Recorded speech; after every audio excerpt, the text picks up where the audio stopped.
But now I don't see those cobbles and curbs. I don't hear the blues anymore. Rough Trade is giving away a third of the first 3 months of the Rough Trade Club plus new music membership exclusively to 101 Part-Time Jobs listeners. Become a member of Rough Trade Club New Music and you'll receive the Rough Trade Album of the Month straight to your door every month on exclusive vinyl pressing with exclusive bonus material. Club members have received exclusive pressings of albums from Sufjan Stevens, Sprints, The Last Dinner Party, Julie Byrne, and Over Mono, just to name a few, this past year alone. Sign up using the promo code CLUB101POD and you'll get the Rough Trade Album of the Month, English Teacher's excellent debut album, This Could Be Texas, on exclusive Galaxy Gold for a third of the usual price. Here's English Teacher on a recent episode of 101. How many opportunities do you get to write a debut album and have all of this, sport behind us? I don't know, I really like the idea of holding the bar as being like classic songs. You only get one shot at a debut.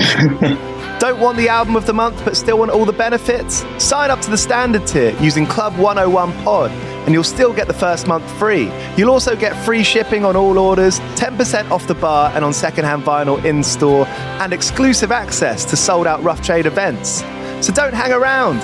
Go to roughtrade.com/club and sign up with the code CLUB101POD. That's CLUB101POD and claim money off the album of the month, English Teachers This Could Be Texas, today.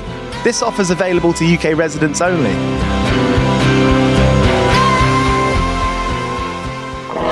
Do you play in bands? I did for the longest time. And I wish that I knew that DistroKid was a thing. I don't even think it existed back then.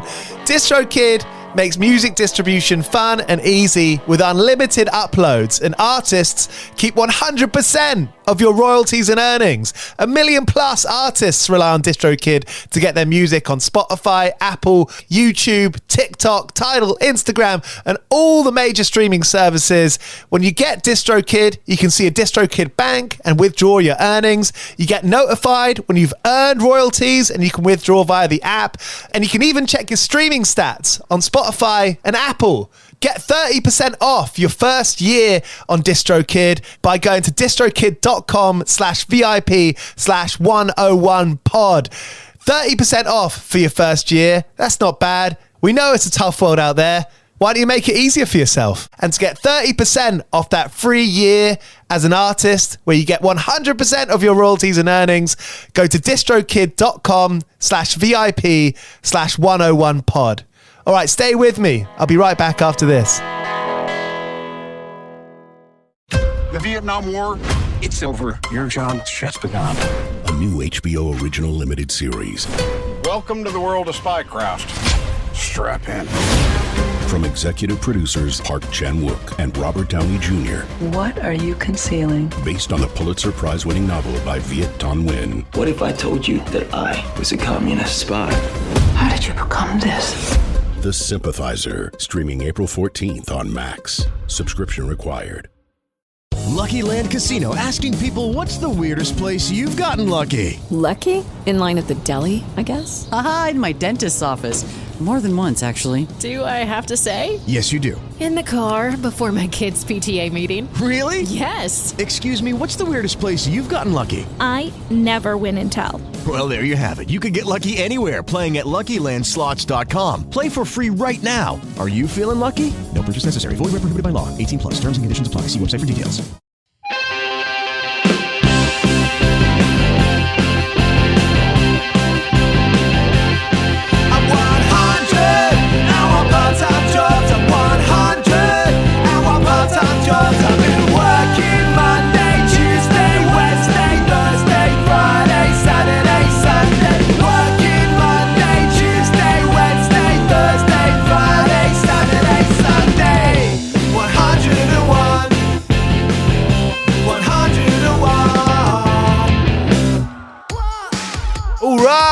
You're listening to 101 Part-Time Jobs with me, Giles Bidder. It's where I speak to all kinds of bands and artists about how they do it.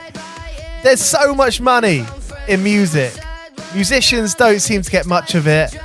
How are these people doing it? That's the question that I'm asking. The stories that I want to get are ones of self-belief, of resilience, And that is exactly what Cody Frost is made of. Their new single, What, is out now. And as soon as I saw the video in the workspace, the kind of visual imagery that so many of us can relate to, this kind of absolute numb as fuck workplace, I was like, all right, message them. Do you want to come on the show? They said yes. Totally awesome. Cody Frost is one of a kind. Looks like they're from a different planet. It's awesome. Big fan. They tattoo. They go full send. That's what I love. People who go full send. Cody Frost is on today's episode. Their new single, What, is out now. If this is your first time listening to the show, make sure you subscribe. I've got so many great episodes. Well, recently had Idols and Mannequin Pussy, Frank Carter at the end of last year. Had some amazing episodes recently. More episodes coming up. Subscribe to find out and get them first. Thanks for being here. Shout out to our sponsors, 2000 Trees, the best medium-sized festival in the UK, happening this July. You can get 20% off by using 101pod as a voucher code. This year, the Gaslight Anthem and the Chats are headlining.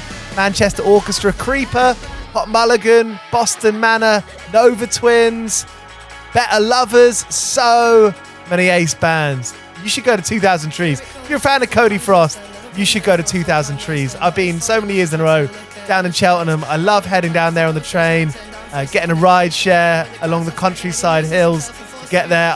I hate camping. I love 2000 Trees. Head to 2000trees.co.uk. Use the voucher code 101pod to get 20% off your ticket. Introducing Ampolo, the new app for musicians. Using AI stem separation, play along to any song, improving your practice and performance. Record audio or video and connect with musicians all over the world. Collaborating and creating together.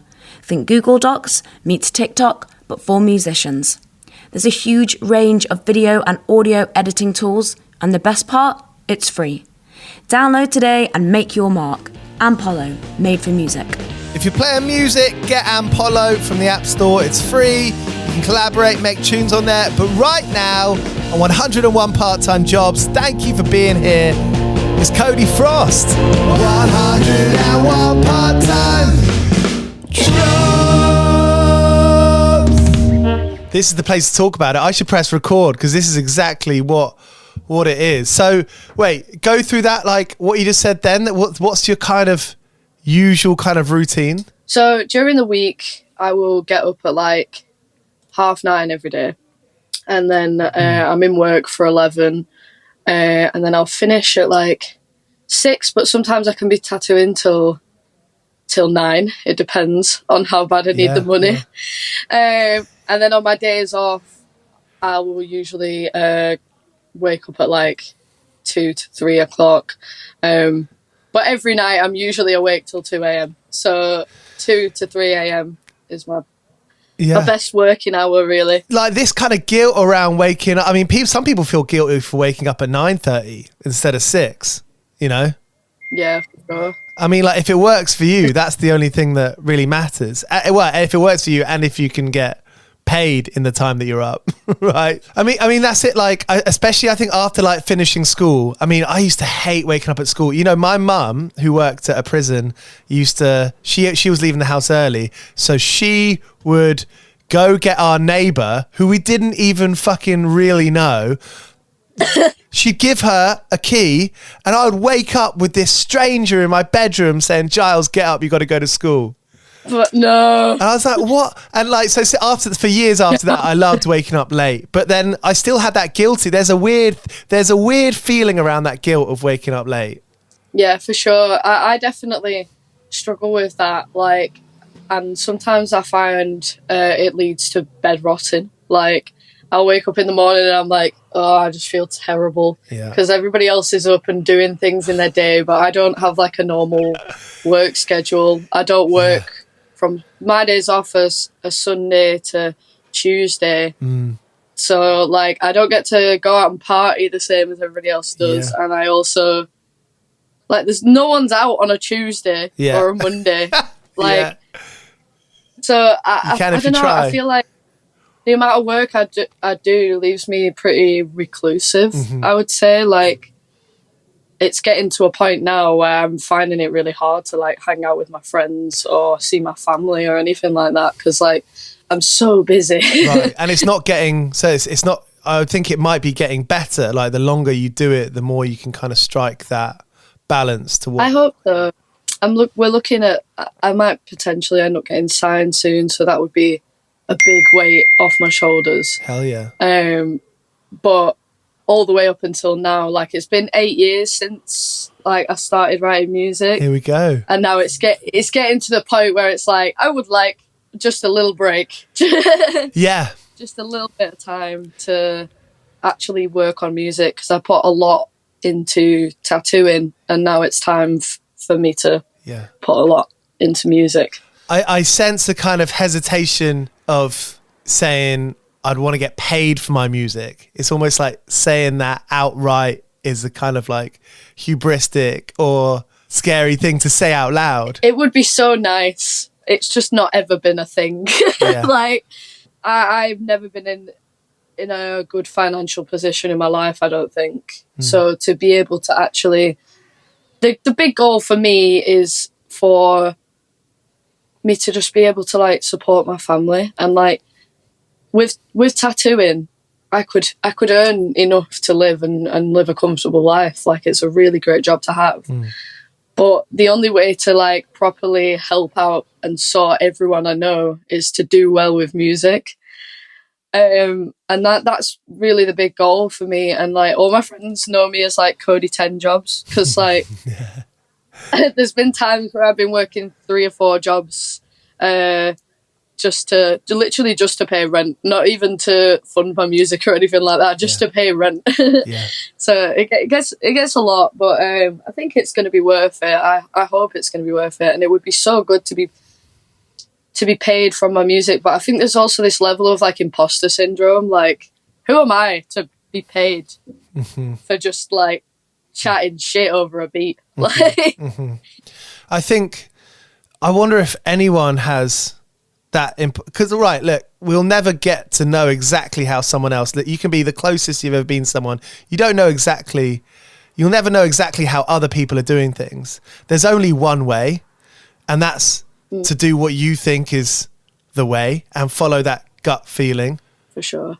Yeah, I just always hope that like it all did end up becoming worth it, like that it was all worth like not seeing my friends or not seeing my family. Like I hope that it was all worth the grind that I put in. Yeah. Because I don't think, I'm not verbal about it like over social media. I don't really talk about like the toll that having multiple jobs has on me, but it definitely affects me. Like because I think people fail to take into account like you're not just doing music, like social media is another job that you like as a musician have to partake in.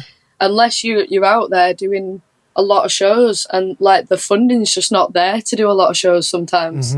So like social media is like the best thing you can do to be seen. But I've just got to a point where I'm like, I need to be able to just make content, and I need to be able to make music freely.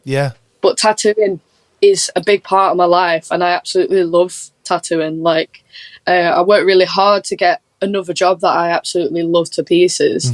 But you don't get love if you don't put love into it with tattooing. It's a lot like music. If you don't put the time and effort into it, you don't reap the benefits. Like you have to promote yourself, and it's really taxing, like having to continuously promote yourself as a person, I guess.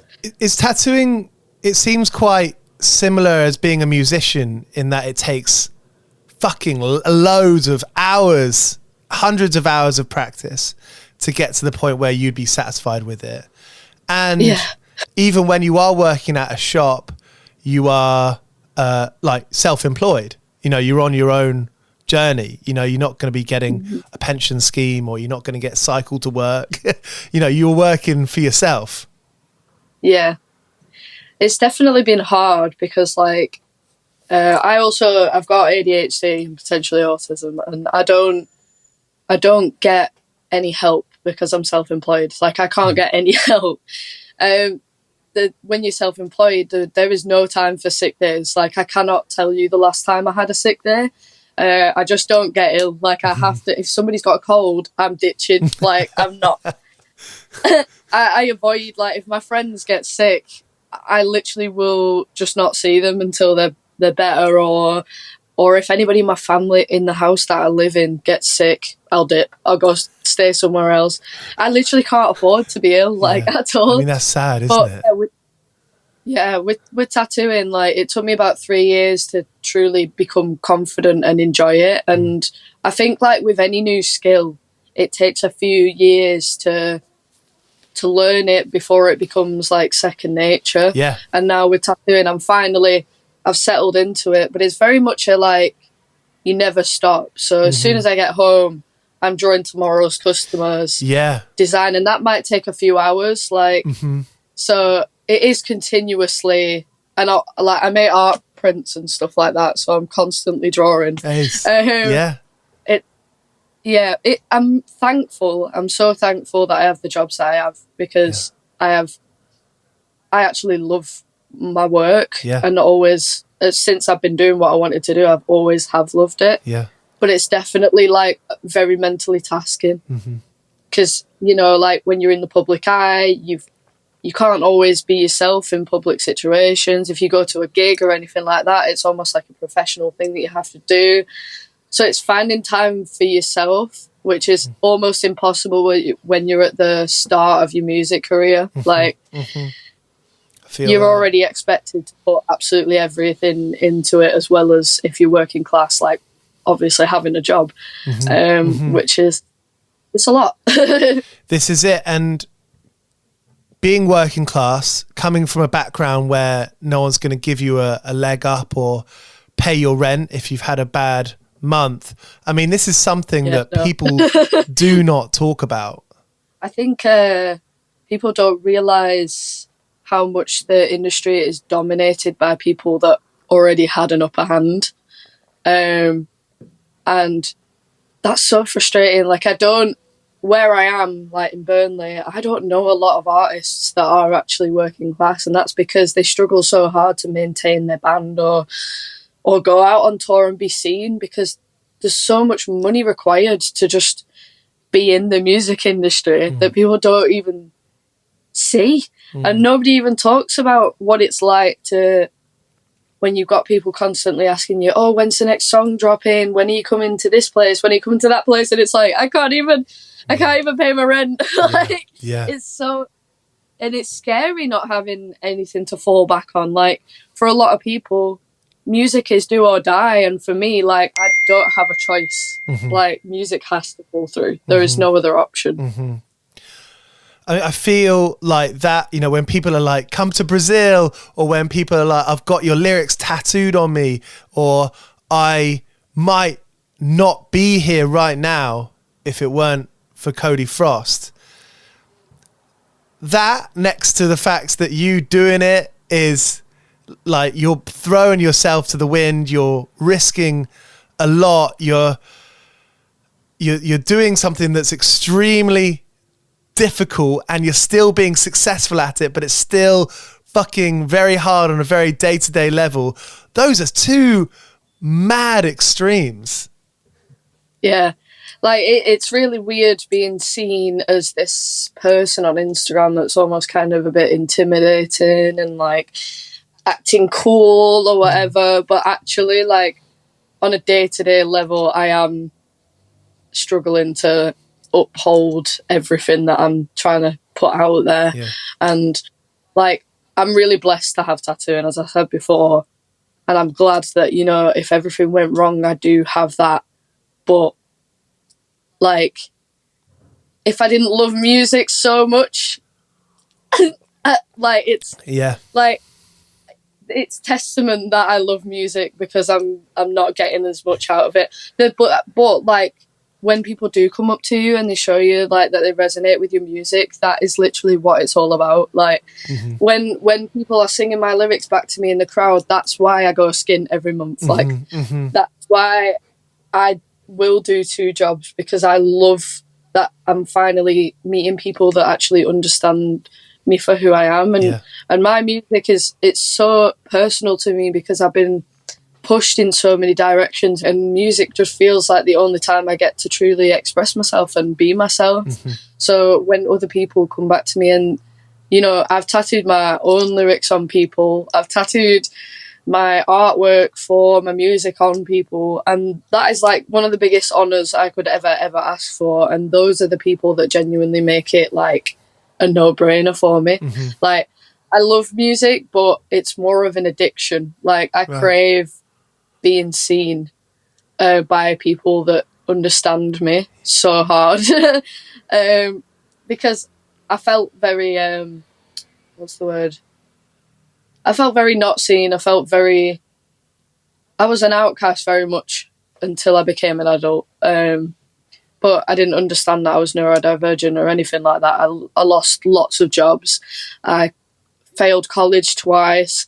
Like, I dropped out of school, couldn't get into uni, and then I found out I had learning difficulties. And then I was like, oh, damn, guess I'm going to start working at Wacky Warehouse, which is a soft play area. And it sucked. It was so bad. But I was doing anything I could because, you know, tattooing was also a dream at that point in my life. And I'm really proud that I've managed to finally get the tattooing down. So now it's a time to put tattooing down a little bit so that I could finally get to the main meal, which is music. That feeling of wanting to be seen, that's connection. And when I grew up, being a poser was a pretty, you know, that was a castaway thing. That was a big diss, calling someone a poser. Now, I'm thinking, like, when you're a poser, you know, the way you dress, so fashion, or whether you're a musician or whether you're an artist, it's all connection. I think like the word poser I love a lot. It's like my alias name. I have it as my header on everything. And it started because, I don't know if you've ever seen the movie SLC Punk. Yes, I have, but I didn't pay attention very well. Yeah, so he goes round, the spoilers by the way, but he goes round basically telling everybody, oh, that person dresses punk but doesn't listen to punk music, he's a fucking poser. That person listens to punk music but doesn't dress it, they're a poser, whatever. He spends the whole movie calling everybody posers and then ends up being a lawyer. And to me, that was just like real. Like, we need to stop gatekeeping and we need to stop acting like this is how one thing should be all the time. Like, being so precious. I've never felt like I fit into any category. I had an emo phase, a goth phase, like a hippie phase. I was a crust punk at one point, and all the while I literally got called a poser all the way through it. And then I just thought, do you know what? If I just call myself a poser, then it's a shit like rebuttal. Like, nobody can ever pick on me for it if I just take it and claim it, because at the end of the day I feel like I'm always going to get called a poser, and people are always going to look at my music as though it's just silly, and to a lot of people I think they can't really comprehend it because it's weird. But to me, like, the idea of just putting one genre on what I've got going on seems so stressful. Like, I can't even pick a gender identity. Like, why would I be able to pick what genre we want it to be? Like, there's a mad thing, especially in Britain, where people love boxing you. When I was a kid, it was like, oh, you've got to be a grebo or you're a chav. You know, and I was like, you were an emo or a chav, and then there was like no in between. Whereas now, I'm very much like on the boat of my whole family are chavs, and I was literally raised by chavs. But then I found like emo culture, and I found like alt subcultures to be a place of like a safe haven. It was where I'd first ever been seen. But now I'm just like, well, I'm putting my roots and then what I found myself separately together, because I just don't care anymore. I don't want to put labels on anything anymore. I think there's nothing more freeing than just making whatever it is you feel like making. And I think I feel like people aren't so quick to genre things as they used to be, because there are like all the kids are getting into these like niche, these niche like cores. So it'll be like fairy core, niche core. Yeah. And they don't care anymore because they're all bouncing between so many things. Yeah. And I think that's a really great time to be alive, like when we're just free with music. Big time. And also, my favourite bands all got called posers, and they all got told that, you know, their style of music wasn't cool enough or whatever. Like My Chemical Romance, I literally got bullied for liking My Chem, and they were my favourite band ever. Yeah. And now they're legends because they made something new. Yeah. And that's something I hold on to. I'm like, yeah, I know I don't fit in anywhere. I don't fit into the pop scene. I don't fit into the indie scene. I don't fit into the dance scene, and I don't fit into the alt scene. But when I like remember that my favourite bands kind of felt the same way, it makes me feel a lot more confident in it. And I'm just like, no, I just need to keep pushing on. Hell yeah, you got to do it. And you know what? You'd be disrespecting yourself. I mean, seriously disrespecting yourself if you were caring about what other people thought. Like, that's not the magic. The magic is inside of you. There's no one else like you. Like, that's the reason why it's going to work for you. Yeah, I hope so. I hope true. so. And I agree with you, though. Like, it only works if you, well, I imagine a lot of artists agree with me, but we are all putting a front on in some way, shape or form. Like, I definitely pretend I know what's going on a lot more than I actually do.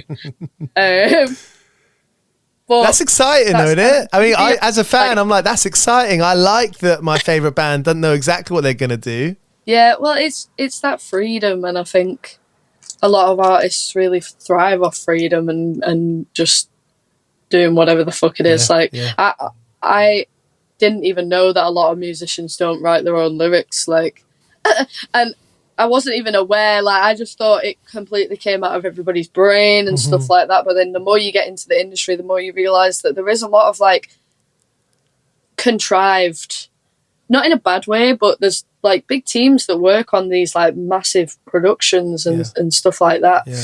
And that was something that, like, the older I'm getting, the more I'm realising, no, like, I just want it to be what I'm thinking and what I want to present to the world. Yeah. And, you know, eventually getting my band more involved, because, like, this started off as a solo project.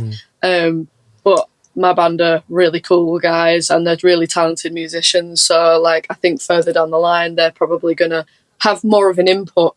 But yeah, I love writing songs, and I didn't even know I could do it until I met my producer, and then he like gave me the key basically.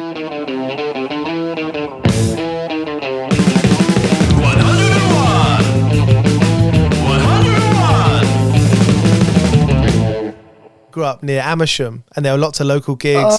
Like Enter Shikari played. My first gig playing in a band was in a band supporting Enter Shikari, and I turned up and I was a huge fan, and it was just when the demos had just come out of MySpace. And I tell this story at any point because I think it's the coolest thing ever. I played bass in my post-hardcore band aged 15, and I didn't know that you needed to bring your own amp, let alone have a lead or a pedal or anything like that. I turned up with just my bass, and we got up to soundcheck after Enter Shikari have soundchecked, and bassist Chris was like, "Oh, you don't have anything? No worries. Use all of my gear." That's what they did with me. Like, I knew, but like when we supported them, they had me and my drummer on the tour bus and stuff because we've got no money. So Shikari like really lifted us in a lot of ways, and like I've loved them for 10 years now, 11 years, and the way that they lifted me and my career up, I will never be able to thank them enough, really. Yeah. Like, of course, I don't always want to just be known for that, but, like, I couldn't give them any more flowers. Like, they really do care, and they do understand as well. Like, they're just a lovely bunch of guys. Yeah. And, they are super cool. Awesome. And I feel super thankful and respectful that, like, that is the band that I idolised, and they wanted to collab with me, and like honestly, it blew my head off. It absolutely blew my. I had no other plan after that. So now I'm having this whole identity crisis. Like, well, I've done everything on my bucket list. Yeah, you got to go back to the whiteboard and put up some like bigger goals. I mean, that's a funny place to be. Awesome. Yeah, I didn't even think like I didn't even see a life past what I've already done. Like, I got the Kerrang cover.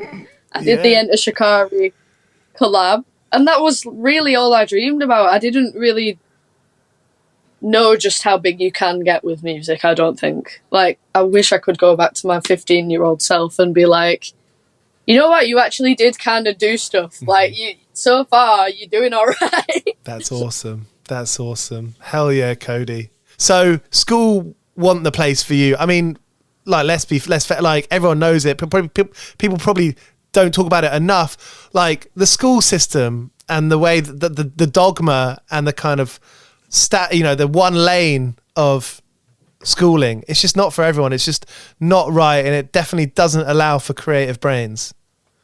No, school was really hard for me, and the school that I went to, they cut all the arts funding.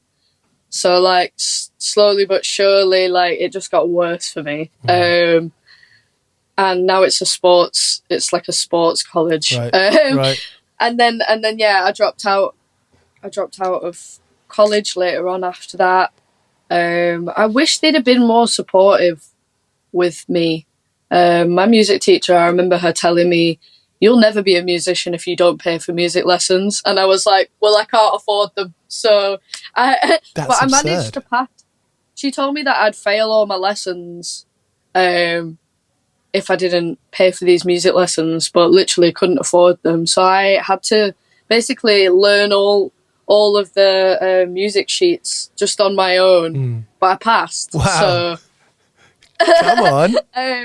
She had no choice but to pass me. Fucking and yeah. Then, the first year of college, I actually didn't study music. I really wish, if anybody's listening right now and they want to become a musician, like, go and do music tech and do music, because you need to learn how to use Logic.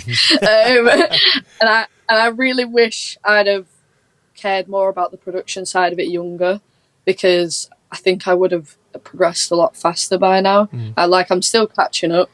But yeah, I did in the first year of college, I did like philosophy, psychology and art, and I failed them all. Burnt all my coursework in the woods. And then I started another year at a different college, and I did music tech. And then while that was going on, I also applied for The Voice. Yeah. And so I couldn't deal with being on The Voice and doing college at the same time, so I dropped out. And then that meant I just never went to uni, and I just picked up a job as soon as I could find one. Yeah. And the first job I had when I came back off The Voice was Cyberdog in Manchester. I worked at Cyberdog as a space cadet. This is why my CV is absolutely flat. Like, it's real. Like, I struggled in lockdown trying to find a job because my CV is weird. That's so funny. I've never been to the Cyberdog in Manchester, but the one in Camden, I mean, what a funky place. I mean, if you describe it to anyone from, I don't know, Australia or the States who hasn't been to England or Cyberdog, it is just the shop for where ravers dress. Ravers are mad people. It's like 90s cybergoth wear, but it's very authentic 90s cybergoth wear. Like, they haven't changed a lot of their design styles. So, like, it is very cool though. Like, I used to dress all the mannequins, and we used to dress up in onesies and go run around Affleck's palace like madheads. And then after that, so I lost the job there because I was a bit scatty, and I didn't know at this point that I had ADHD. So sometimes I'd forget to go, or I don't know, I'd struggle to sell to customers because I just I was shy. Like, I did not know how to approach people and do customer service, really. Yeah. So I kind of, I got sacked a little bit from that one. Yeah. But we left on nice terms, but it was very much like, we're going to have to let you go. We're really sorry. Right. And then after that, I embarked on the worst job experience in my life. I worked at a kids' soft play area called Wacky Warehouse, and it absolutely broke my soul.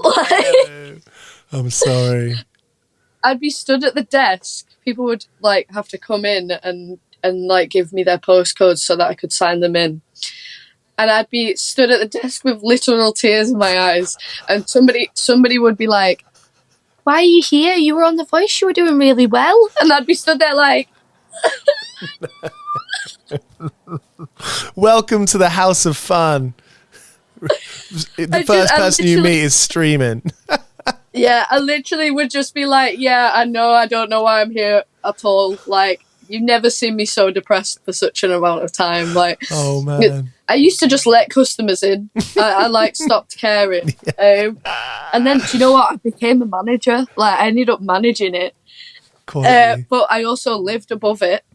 So I was trapped in this hell. Like, genuinely, I lived above this pub, and we kept getting broken into because it's in like a rough area. And then I'd have to start work at 9 o'clock in the morning and finish at 9 o'clock at night. Wow. And kids, literally, they are gross. Yeah. Like, they vom everywhere, they shit everywhere. Their parents are mean. There was one point where we had to have like security in ears because it was rough in this kids' soft play area. What? So it got dangerous. Fucking hell. There were some bad stories. I've had some bad times, and my boss there absolutely hated me. And how much are you getting paid an hour? I think when I started it was like £3.80. You're joking? It was bad. I don't know. I could totally be lying, but I'm pretty sure when I started it was that low. Jeez. And they never gave me a pay rise, even though I became a manager and was doing manager tasks. That's not right. But you know what? I'm glad I got out of that. But while I was doing that, I was working 4 or 5 days in Wacky Warehouse, and then I was doing all the rest of my days at the tattoo shop. Or sometimes I'd do 9 till 3 at Wacky, and then I'd go straight to the tattoo shop and do 4 till like 9 in the tattoo shop. And did you? So I worked out. Sorry, you go. I was doing like 60 hours at one point. And getting into a tattoo shop, it's not simple, is it? Like the people, what I understand, and the people that I know have all started off cleaning. You know, they go in, they say like, I would love to be here in 5 years, 7 years. I'd love to be working here. Where do I start? Get on the floor and start cleaning and start helping out. So, yeah, I think like when I started tattooing, I worked in 3 different shops before I settled on the shop that I started my apprenticeship properly at. And yeah, there's a lot of cleaning, setting down people's stations, and then I was just like doing music every couple of months. Like I'd go down and write a few songs with my producer, but that's why it took 5 years for my music to come out, because I was learning how to tattoo and having a full-time job. Right. So yeah, it's a lot of like packing down, drawing every day. And then I started my apprenticeship with this guy, and that was another form of hell. Like when I first started tattooing, the guy that was teaching me, we did not get on politically at all. And he kind of gave me a bit of a panic disorder, because in tattooing, it's like the Wild West. Like, because these people, there's no regulations, there's no HR that you can go to. Like, if somebody's being mean to you at the shop, it's just a case of leave then. Like, get out if you don't agree with us, just leave. Yeah. It is very much like, it's like just cowboys everywhere, and sometimes they can be horrible. And so I worked at this shop with 2 other lads. The guy, like, you expect a little bit of getting picked on when you're in an apprenticeship, just because that's the job, a little bit. But this guy was kind of mentally picking on me, and he used to kind of bully me a little bit, and I stayed there for 3 years. And then one day I met a friend, and she said, "You don't have to be doing that. Why are you putting up with that?" Because I was working at my other friend's bar, and this girl like used to come into this bar all the time, and she's really close friends with the people that own this bar, and they were like, "Go speak to Hannah." So I went and sat next to this girl, and she was like, "This guy sounds like a really mean guy. Come and work with me." Yeah. And now I work at a shop with her, and it's lovely. Like, we just watch TV today. There's no egos, there's no arguing. Yeah. But my actual apprenticeship was a case of like, I'd get there in the morning, clean the entire shop, set up his station for him, and then he would literally just have a go at me every single day. To the point where like he would argue with my customers about politics, and I hated that. Like, I used to have to pull my customers aside and be like, I'm so sorry. I'm sorry. I don't want to present it this way. I don't want my tattooing to be this way, but unfortunately I can't leave because like I couldn't find another shop to work at. Yeah. But I managed to move over, and I quit Wacky Warehouse, and it became a lot easier. And now that side of my life doesn't feel so stressful. I don't feel like I'm having a panic attack every day. Yeah, great. Good to hear. Solidarity to tattoo apprentices.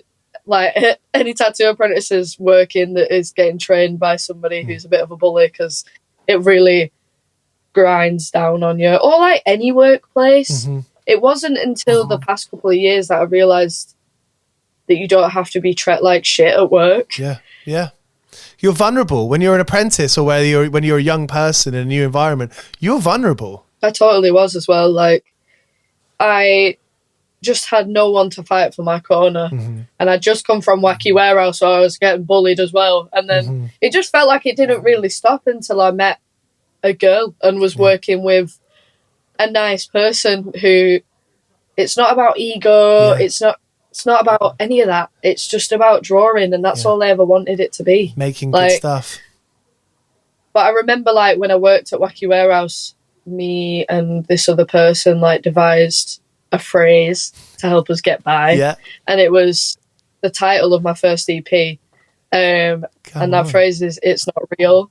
And I've got it like on my ankles. Yeah. Because we used to just be like, "It's not real." Like, we're getting shouted at for putting 5 Smarties on ice cream at Wacky Warehouse when we're supposed to only put 3 on. Like, who cares?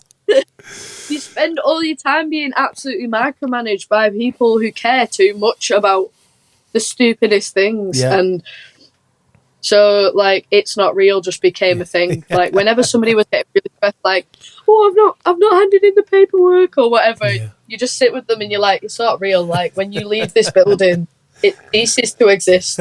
It's like a problem that's been created that never really was a thing. Like, yeah. This is it. I think about this when I get overwhelmed. I'm just like, okay, as long as I can pay. I mean, well, this is the sad thing, because my brain goes to it. As long as I can pay rent, then I'm all right. But a lot of people can't pay rent. You do encourage anybody to kind of be skint for a little bit and nurture your skills that you love, because I'm still skint now, but I do believe that in the future I should be in a position where I actually enjoy my work. And if you can get to a place where you do enjoy your work, that is amazing. Like, it will change your life. And I totally understand just working so that you can do music, because like my boyfriend does the same. He literally will do any job just so that he can make music. But for me, I can't rest until I'm enjoying every asset of my life. Like, I want to be able to go to work and thoroughly enjoy it, because otherwise it feels like a little bit of a waste. You do have to like massively grind sometimes and just deal with being skint so that you can do a job like that you want to do. Yeah. And for me, I will say, like, working at Wacky Warehouse was worth it, and dealing with that guy at the start of my apprenticeship was worth it, because I finally got to a point with tattooing where I love it. Like, people always ask me which is more important, music or tattooing, and I couldn't tell you, because I literally I think they are both as important. Like, music spices my life up, makes things different, make sure I like see people, meet new people. Tattooing is like, it's a bit more, for me, it's a bit more quiet, it's a bit more personal, and it's calm, and there's less ego involved. It's just, it's like a meditation in comparison to music. But it was worth doing all the shit jobs first, fully. She'd introduce you to Frank Carter. I know. I really would like to have a conversation with him, actually, about tattooing and music, and because the balance is not there for me yet. Right. Like, it's not there for me yet, and I'm a bit anxious, actually, to drop tattooing down because it's been such a crutch for me.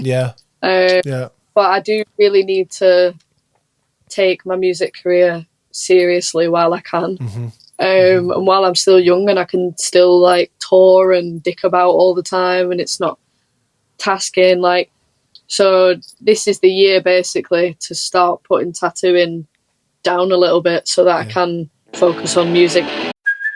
Hey, it's Kaylee Cuoco for Priceline. Ready to go to your happy place for a happy price? Well, why didn't you say so? Just download the Priceline app right now and save up to 60% on hotels. So whether it's Cousin Kevin's Kazoo Concert in Kansas City, go Kevin, or Becky's Bachelorette Bash in Bermuda, you never have to miss a trip ever again. So download the Priceline app today. Your savings are waiting. Go to your happy place for a happy price. Go to your happy price, Priceline.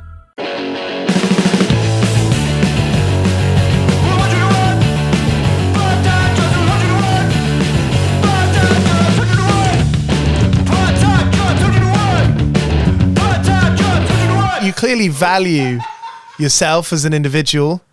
Like, I think that has something to say for like why you value tattooing and music, because you value yourself as an individual, you know, and like, that is such an amazing thing. I feel like I'm the only person that will, truly. I think being bullied and being neurodivergent kind of made me, I'm outgoing, but I think in a lot of aspects I'm also very, I'm a loner, and I'm also kind of, what's the word? Introvert? Like, I've had to be independent and self-reliant pretty much my whole life. And I think that's why I might come across as kind of,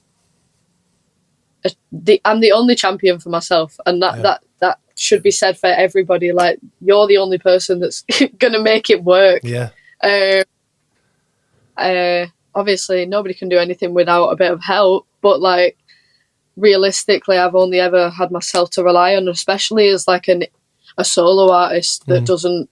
Like, I have a band and they are lovely, but the music responsibilities, the art around the music videos, the direction that everything goes is all me.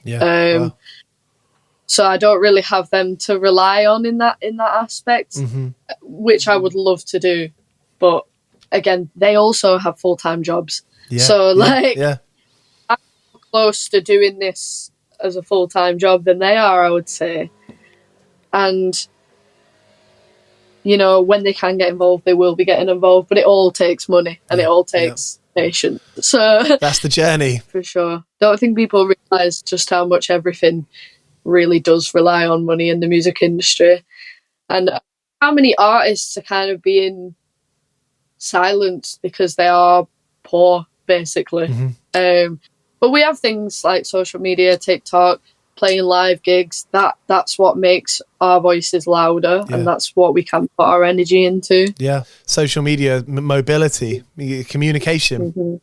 Aye. Hey, Cody, I've loved chatting. This has been ace. It's good to, amazing to find out more about your story. And just to end with, I like asking people about their work fail stories, like fuck ups from their jobs. And I've always been one that I've snuck into jobs by saying I can do things when I can't actually, and then I figure it out on the first week and then I'm sorted. But I've always kind of I've fucked up at every job I've ever had, whether it's smashing glasses or losing people when I was a teacher or whatever. Does anything come to, I'm putting you on the spot right now, but does anything come to mind? I've nearly spilt a coffee on a child. like a boiling hot coffee. How close did it miss him? Oh, it was like literally. Thankfully, not even a flick of hot coffee got on the child. Damn. That weren't a good moment. I'm one of the clumsiest people I know, so when I'm tattooing, I'm a nightmare. Like, everything but the actual tattooing itself is, like, so chaotic. Like, 2 days ago, I have this little pot that I keep all my little ink caps in.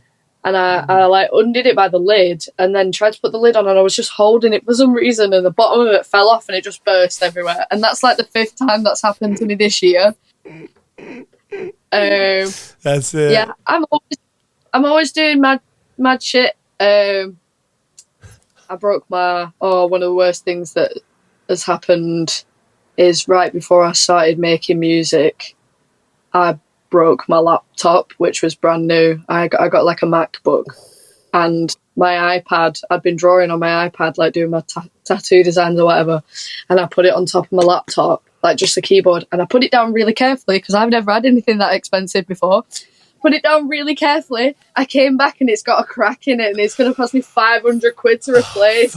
And the bar's about this big, so I'm producing off a screen that's about this big at the minute. Oh, damn. Yeah. I'm sure I'll have plenty of can I tell you about this one time at work that I got absolutely bollocked? I got really shouted at. So when I was working at Wacky Warehouse, the boss was the biggest douche you've ever seen in your life, right? And at Christmas, he'd made us, like, every staff member, you had to sign the Christmas cards for all the customers. So he brought round these box of cards, and I started writing down, like, Merry Christmas from Santa, or Merry Christmas from Dave. Like, I just started putting random names because, like, the customers are never, ever going to know that there's not somebody working called Dave.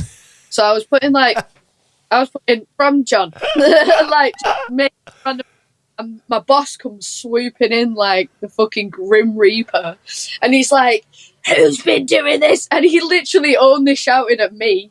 He had, like, the biggest go at me in front of all my customers. Like, and I was just stood there like, it's just a Christmas card, bro. Yeah. That's unhinged. You're just having a laugh. Yeah. Let you have a laugh. In my head, it's not real. It's not real. This job isn't real. It's shit. Hey, Cody, so nice to meet. If you're a musician and you've got a day job, just cling on to the hope that your day job's not real. Like, that might not be your entire life, but it'll only not be your entire life if you put everything into your careers, I would say. That's it. And get connected with people. Get connected with people that you know, that you're scared to approach. This is it. And the more people know about this, the better music will be and the better our lives will be, because if there's more people making good art, isn't that what we want? Yeah. For sure. I think, like, to me, with bands, it matters a lot more when I can see that these bands are like me. It matters a lot more when I can see that there's not a giant team of people working on one song. Like, it matters to me when it comes from somebody who, you know, might have spent every last penny they had to bring that out. Or I don't know, I just don't feel like it really exists as much. And I think that's always been the way. I mean, there's always been, like, Nepo babies, and there's always been people that take the throne in the music industry since day dot. I mean, you couldn't really even get into the music industry without money before social media.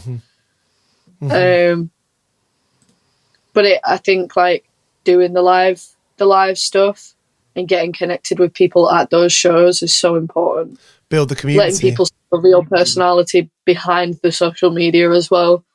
You know, we're all humans. Like, let's work together and find a common ground. That stuff is so powerful.